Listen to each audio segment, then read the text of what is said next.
two, one. You are hot. Welcome back, y'all. Welcome back to Ball Talk with your girl Kim, smoothing out the truth with hope. So, as you can tell, I'm not in my normal seat. Over to my right, I actually have a guest host that's gonna be joining me today.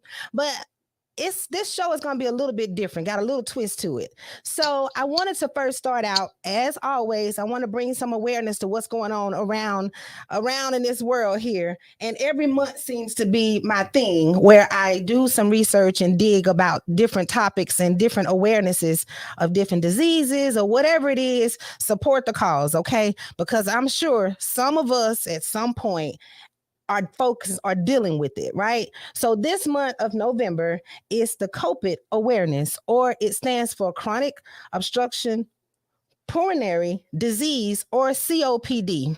And that basically refers to a group of diseases that causes airflow, blockage, and breathing related problems.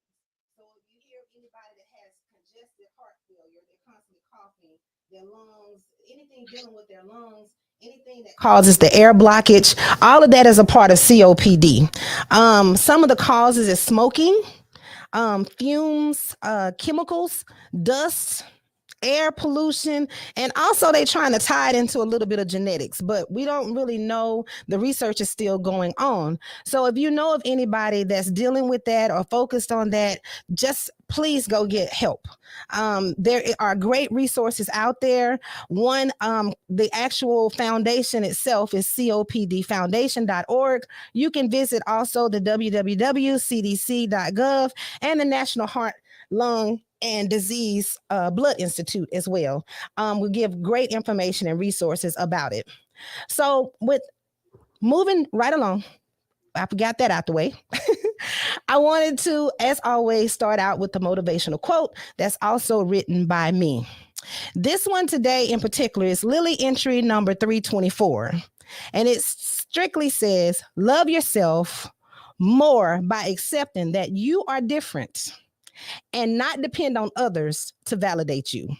Now, I'm going to let that sit with y'all for a second because I think we all understand how important it is to love you first. You're number one. So today I am going to be the interviewee, I guess. So before I get started, I would like to bring on my special guest host, this gentleman that I would like to introduce you to. Um, he's an inspired author. He's a community activist. He is an entrepreneur. He's a minister, and he's a poet as well as a motivational speaker, y'all. None other than the Mr. Andrew Thomas. Welcome, Andrew.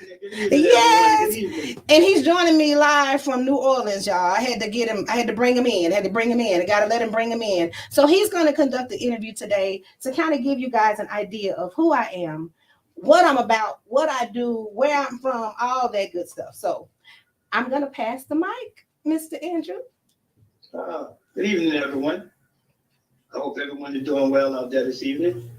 Today we're going to get down to knowing who Miss Kimberly Pope is. We're going to get deep into what her life is, what it's like, who she is as a person, and what her dreams and ambitions are. So I hope you guys are ready for this ride because it's going to be a very, very, very intriguing ride. So, Miss Kimberly. Yes, sir. I'm ready. Go for it. So I'm pretty sure the world is inquired to know, what is your name, first of all? Okay, so you want all my names or just the name? What I go by? No, I'm just kidding. Well, I want you to tell everyone what you go by and what your real name is. Oh, child, we just talked about this government. I done told you. Well, my name is Kimberly Hope. Struthers is my maiden last name. My first last name is Clark, and my second last name is Wilson. So I was married twice, for those that did not know, inquiring minds that want to know.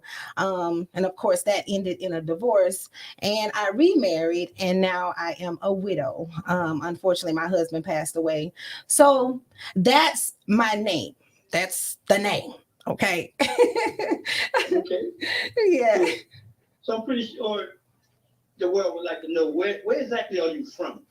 I'm okay. So I was born in Mississippi, Jackson, Mississippi. Brookhaven is where I grew up. Brookhaven, Mississippi is where I grew up, and I was raised there, and also in Kenner, Louisiana.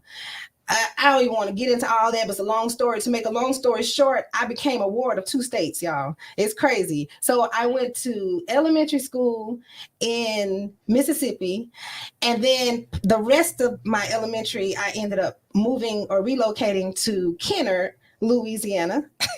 That's right on the outskirts of New Orleans. For those that don't know, it's kind of in between the West Bank and New Orleans. Okay, for those that don't know.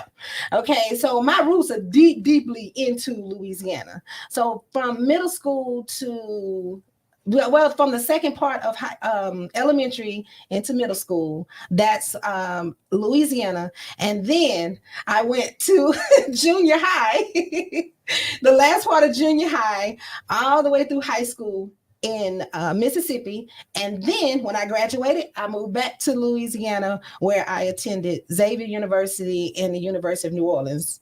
And then from there, I moved to Dallas. And I've been here now for about 26 years. So I guess you can say I'm from Dallas now. I've been grandfathered in. All my Dallas people kind of get a little offended when I tell them I'm from somewhere. They're like, nah, you from Dallas now, chick. There ain't no such thing. So no shade, no shade. So is it safe to say that you're well traveled in your actual school year? Yes. So I want to go ahead. You're very diverse. You're very diverse educationally. Yes. So give me diverse education. Yeah. So I'm gonna go ahead. Give me 1 second. I'm gonna come back and we'll join that in a minute. We gotta go with a short break. Be right back.